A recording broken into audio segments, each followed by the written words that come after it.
The Diocese of Memphis, Tennessee. The story of the faith began with the ministry of the first priest ordained in the United States.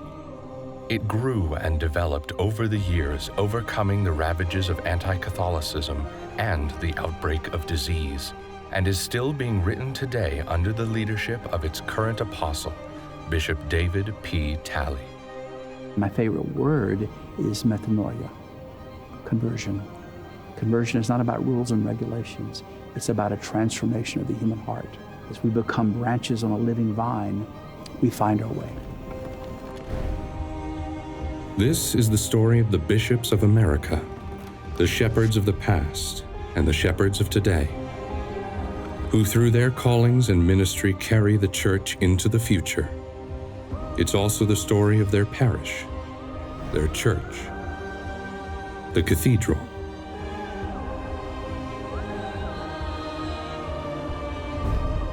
This is The Chair, an exploration of what it means to be an apostle in America.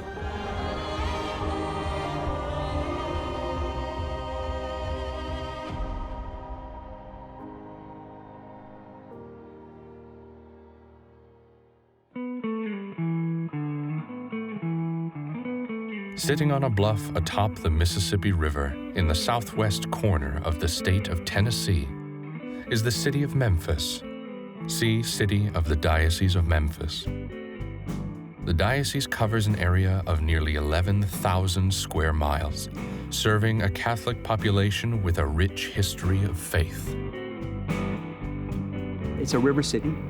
It's an old city, predominantly African American, but also Hispanic, Korean, Vietnamese, Filipino. We are a diverse population, but the diocese is not just Memphis.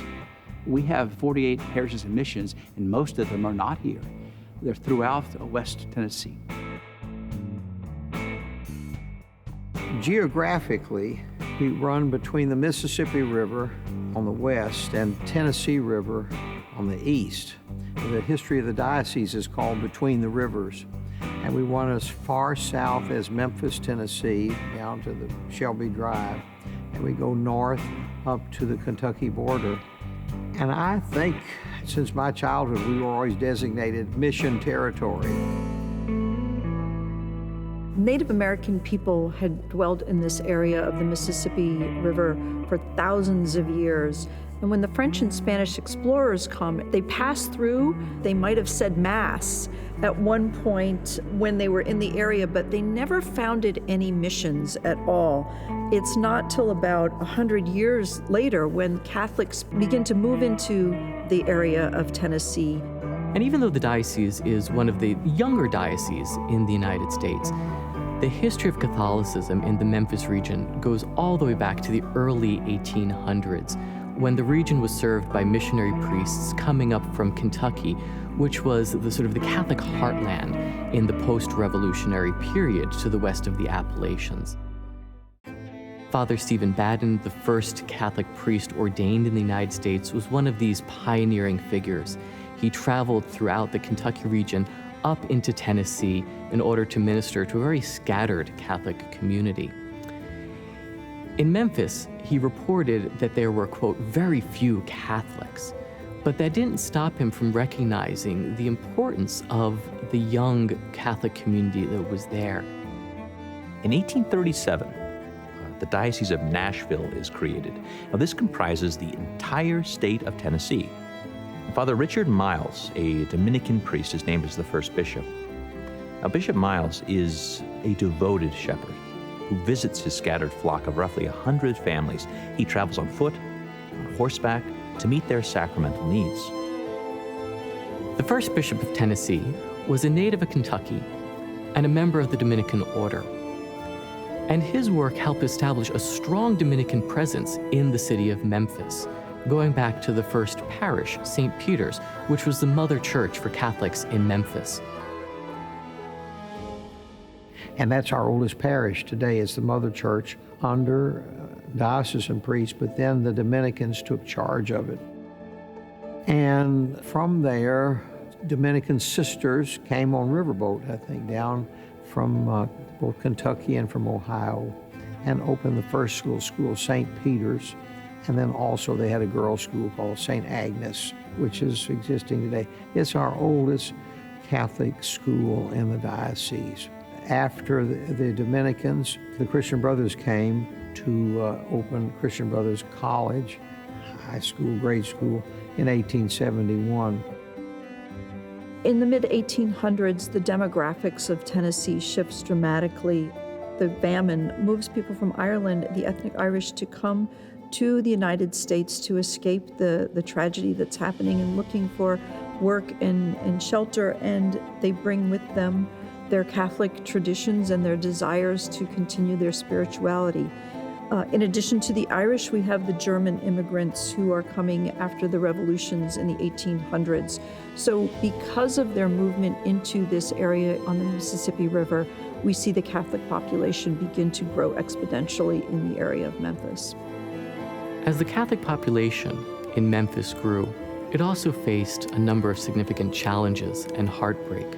One of the most devastating episodes in the post-Civil War period was the outbreak of cholera and yellow fever epidemics that plagued Memphis and other river cities throughout the United States.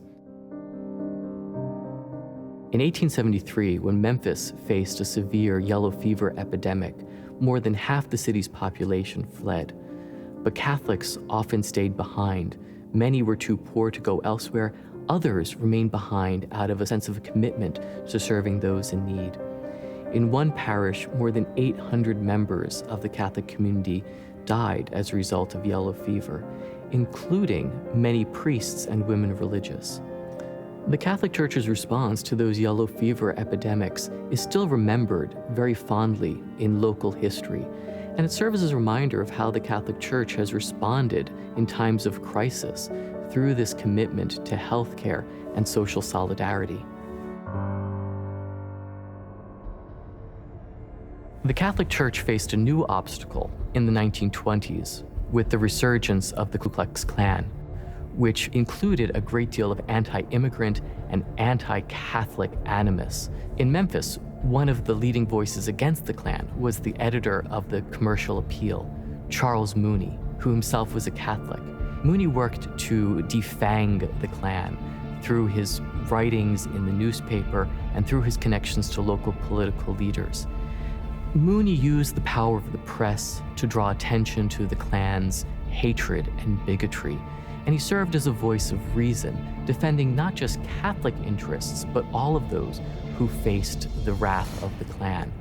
And as a result, he made the region a safer place not just for Catholics, but for all citizens. After 130 years of being part of the Diocese of Nashville, the people of Memphis received their own bishop when the Diocese of Memphis is created in June of 1970.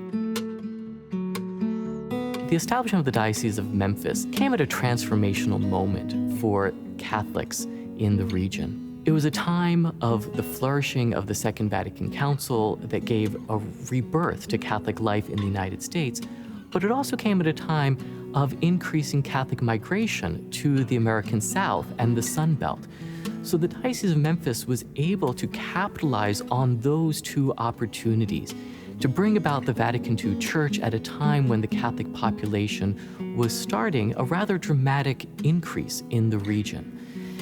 And in the years that follows, the Diocese of Memphis has seen remarkable growth beyond the traditional urban core in the city of Memphis, which has been the heart of the Catholic population since the earliest days in the 1800s, to now extending into suburban regions and throughout the entire region of Western Tennessee.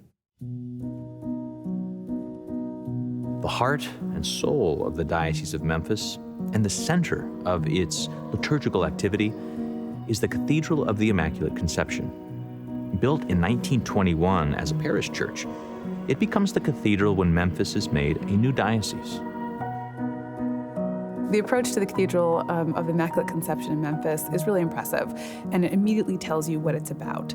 It has a central rose window, which is always an allusion to Our Lady, and above that there is a tympanum with a cross at the top, flanked by 2 towers, which are bells, so the auditory call to prayer, and capped with copper with crosses on top. The building itself has great integrity.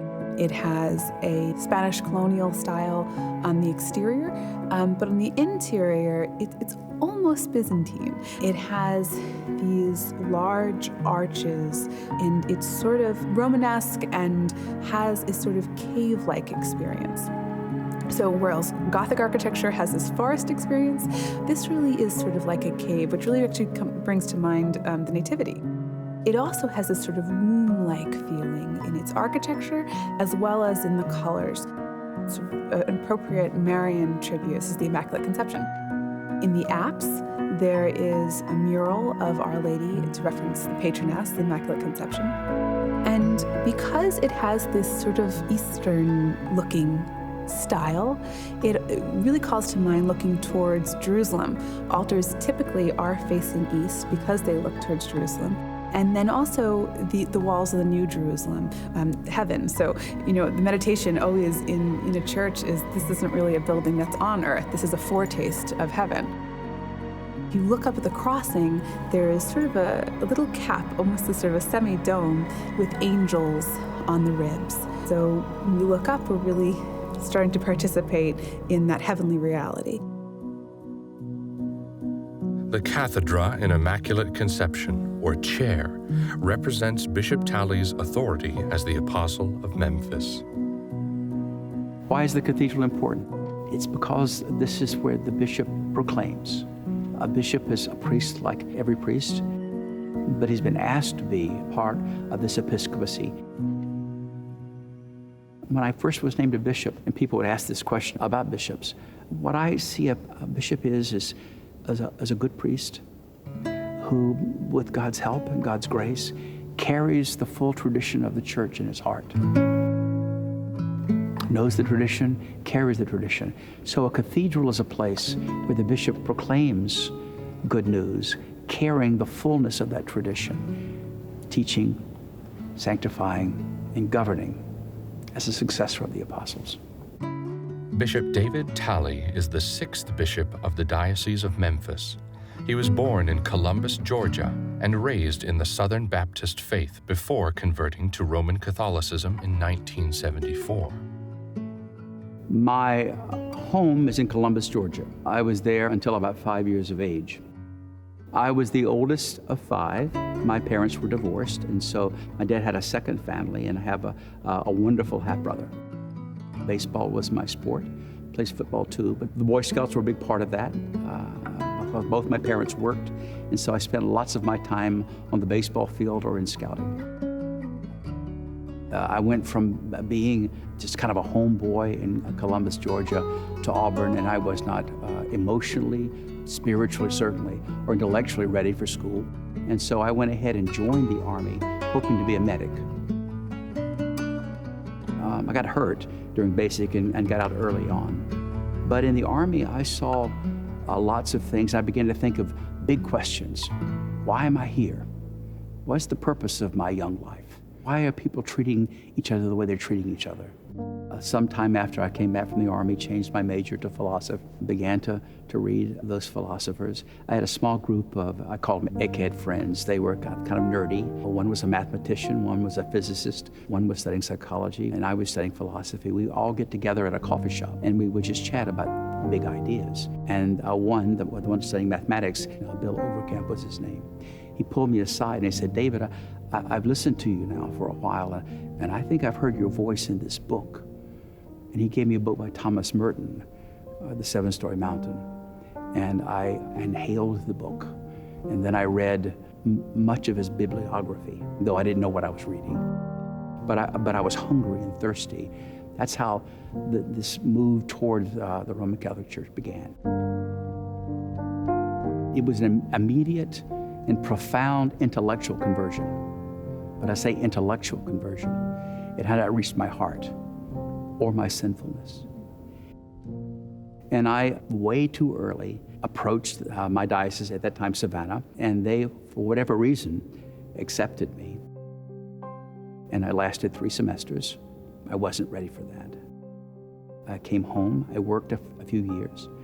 It never left me.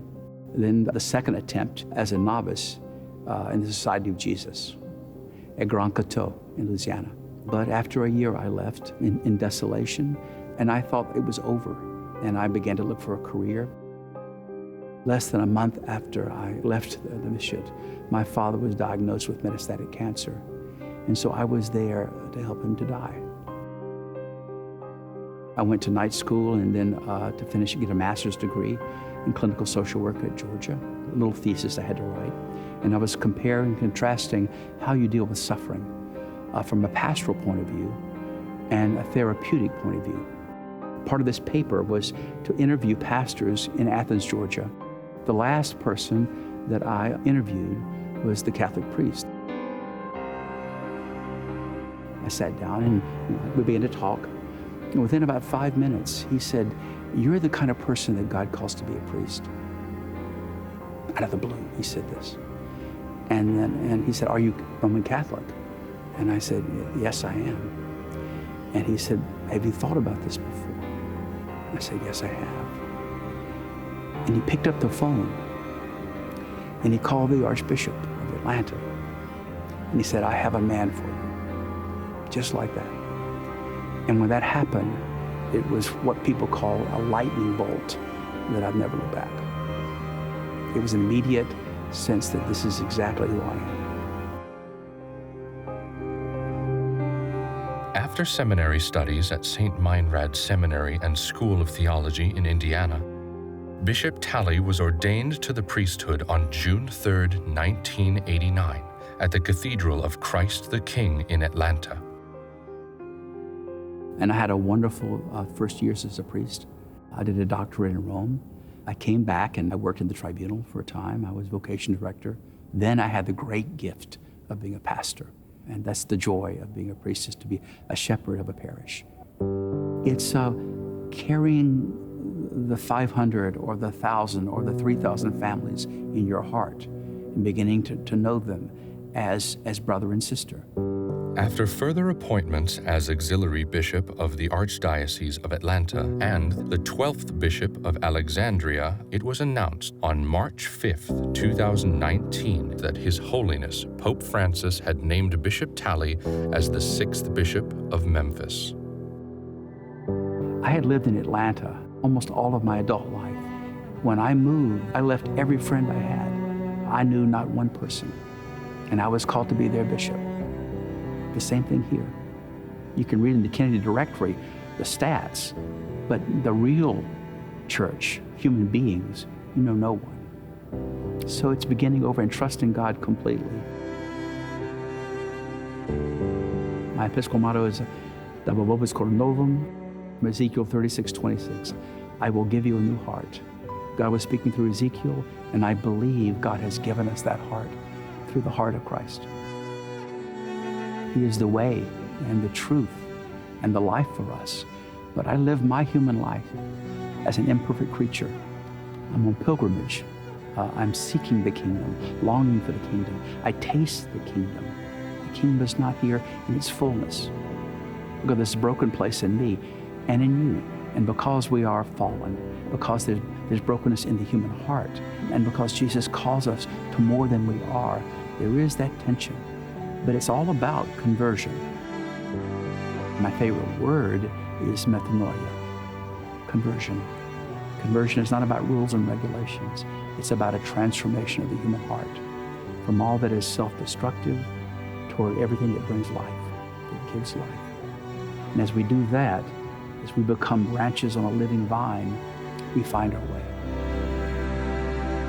When a bishop comes to a diocese at my age, I'm 69, that means I have about 6 years remaining here. And I want to be a realist about that. Well, we'll have our convocation, and it'll be a strategic convocation. We're coming together and saying, now, I have 6 years with you. What needs to be done? Where are our challenges? And what can we do realistically in these 6 years? Because what I want to do is to plan to do as much as I'm able to do, in the renewal of the church and the building up of the church and in the mission of the church, which is evangelization.